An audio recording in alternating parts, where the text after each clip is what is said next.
Chris Kamara rings me. Harry, Neil Warnock has got the Portsmouth job. I went, yeah. He went, yeah, lump on. He said, all the boys are on. He said, everybody's on. He said, he's definitely got the job. I didn't like to tell him the night before I'd been round Milan Mandrick's flat, right, and agreed to go back. Right? But I can't tell him. He's already had his money on, and I can't. Oh my God.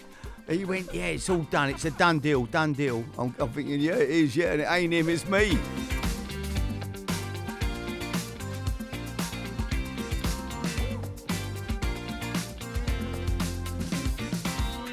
Tom, welcome to the show, mate. Hello, how you doing, Dodge? How you doing, Harry? Nice to see you both. Yeah, Tom, and you. Tom, let's talk about King Gary. There's been a massive hit on the BBC now. How did that all come about? It sort of started really from, I think it was after the Murder and Successful, the success of that, and BBC One and BBC, the comedy department there, came to me and they said about doing like a sort of family sitcom and, what would be a sort of mainstream sitcom. And it was a hell of an opportunity, really. I grew up watching sort of, Fools and Horses and Raw Family and Gavin and Stacey. So to be asked to sort of, put my hat in the ring to that was a hell of a thing, really. It was a massive honour. Quality. And how did you get Romesh involved? Oh, you begged me. He was begging me for an accent. The trouble with Romesh is he didn't have enough work at the time. Brilliant. If I'm honest with you, I wrote the part for him. It was me and him were very close mates, and we started out stand up together. So, when I sort of thought, who can I put in this? Who finds me incredibly annoying? I'd listened to The Wolf and the Owl, the first one. Fantastic, you two bouncing off each other. It's a joy to do. If I'm honest with you, he's a kindred spirit. When we go and do that League of Their Own, and we've not done a road trip together, but he's the only person I'd say that when his sporting prowess is probably lower than mine, and that's saying something. But I love him to death. He's a joy to do anything. The amount of stuff that we've got now up and coming that we're working on together. I love working with him. He's got a great work ethic. I think it's the thing that you see in a lot of like Harry, and it's a working class thing. I think it's you know how blessed you are to be in this game, and you want to graft as much as you can graft, because you're constantly in your head. You're like, oh, is this going to go? Is my time in this sort of like spotlight going to drift away? So you graft, and the harder you work, the better things become. Yeah, absolutely. But your sporting prowess is not bad, Tom, is it? I mean, you did soccer aid this year, but no, to be honest, you did his hamstring, the big fella. I was top scorer in training. Yeah, but you done your hamstring. And those goals came off every part of my body. Yeah, but once you do them hamstrings, mate, you probably played through that when really, in all honesty, you probably shouldn't have played. Yeah, maybe in the game. But I made a tough stuff, and I thought, I thought to myself, there might not be the opportunity to get out. If I'm honest, I've got to say, that is one of the, as a grown man, you sort of think, and I feel blessed. I spent 30 years of my life working, scaffolding and trying to earn a pound note wherever I can. So soccer aid was just being there was just an absolute. You're like, wow, pinch yourself dream. Stuff. As a grown man, it's an amazing week, isn't it, Harry? To be involved in. Great. I mean, and I shouted out to Tom. I don't think he heard me, but I shouted out, Tom, get warmed up. You're coming off. I did it. He didn't hear me. Tom, you're from Croydon. How come you end up as a West Ham fan? Another one of us. I'll tell you, my old man had a quest that I wouldn't. He's a gooner, my old man. He's a big Arsenal fan, and he used to take me a lot when I was a kid. I used to go up a lot to Fulham with him.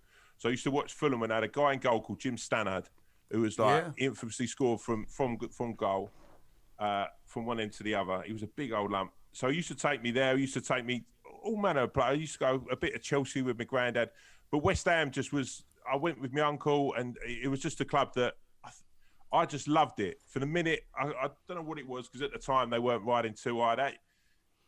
It's sort of just at the tail end, I guess, of McAvenny and Cotty, really. But it just was, I don't know what it was. It was just sort of, and really, I started going more in '94, I guess, when Harry was there. That first year after that '94 World Cup, sort of 14, 15, I'd go with my pals, and I had a group of mates that were just West Ham mates. Do you know what I mean? And yeah. But were you South Bank or North Bank? Me, I was always in the chicken run. We Love the chicken run, love it, Oh, mate, love it. was- We're chatting about chicken run the other day, weren't we? Yeah, but people don't. The old chicken run, Tom. You know, when I go back, when I first went to that club, you know, and it was just an amazing thing. The chicken. It was just a wood. It was a wooden, like it was like a chicken run, you know. And we used to have to clean it in the off season, like the kids as apprentices, and it was just wooden slats there, wooden. And it was piled 6 foot high underneath with fag papers, fag packets. How someone never went up, I don't know. It was all wood, completely made of wood. Yeah. Unbelievable fire hazard. Yeah. And how they got away with it over the years, you'll never know. But when they used to sway and they'd sing "I'm Forever Blowing Bubbles," that was for me like one of the great sights in football. You know. Tom, what a team Harry had back in the day with Rio, Joe Cole, Frankie Lampard, Paolo Di Canio, Michael Carrick, David James. It goes on and on. Good memories. Yeah. I mean, that team was... You know what? I mean, when we talk about... I was talking there about what is a West Ham team. I think that side was... And I've talked to Joe about it. I've talked to Harry. I think my favourite... That was my favourite time. If I could go back now and relive one season over and over again... I think that team that Harry put together, it just is everything that West Ham should be. There was great characters in it, and I think a good side should feel like they come from the area in which they play. You know, they were all good local boys, weren't they? Yeah, we had a lot of homegrown. I mean, all them kids that all came out the youth team. You know, at one time it was amazing. And people always talk about Ferguson's, the class of whatever they were. You know, and. They wouldn't be any better than the group that we had. The 6 that he had and the 6 that we had. You can look through them all, and there wouldn't be nothing between them, would there? Rio, Frank. What more? Won Champions League medals, 100 caps for England. Joe, Michael Carrick, Jermaine Defoe, have a great career. Glenn Johnson, Glenn Johnson, England right back for a game, loads of caps and won Champions League probably with Chelsea. They'd done everything, them 6 kids, and they'd be no different to the Man United kids. The only difference was Fergie managed to keep hold of them. Do you ever look at that, Harry, and think, like, how close did we get to... Because I've talked to everyone about this and talked to you, like... I look at that and think we come so close to having something so special that we could have, and that was just as people forget that, your Man Cities, your Chelseas, they weren't like they are now. They weren't these billionaire owners. We were you're on a precipice there of saying so special. Well, imagine with them 6 kids to start with. You've got 6 there already. You don't need a lot more, do you? Yeah. No. And they all came through the same age group, roughly. What happened, though, Terry Brown, who was the chairman, he wrongly thought that the Bosman ruling meant that there wouldn't be any more transfers. He felt that everybody... That was when the Bosman ruling came in, that there wouldn't be any more big transfers. So when he got offered £18 million for Rio, he said this will be the last big transfer in English football, because from now on, this is how he saw it, everybody will just let their contract run down. There'll be a Bosman, they'll walk out free from one club to another. There won't be no transfer fees anywhere. Can you fight the chairman on something like that? Well, you offer your opinion, don't you, and say, look, we shouldn't be. But it's 18 million. He needed the money or whatever, so they sell him. But once he went, it sent out the wrong message to the rest of them. And then Frank, then suddenly they all followed, don't they? It was like one went, the other one went. Joe goes, Michael Carrick goes. They all suddenly disappeared. Isn't it? Yeah, it was sad. It is sad. You're a massive Joe Cole fan, Tom. When did you first meet him and how?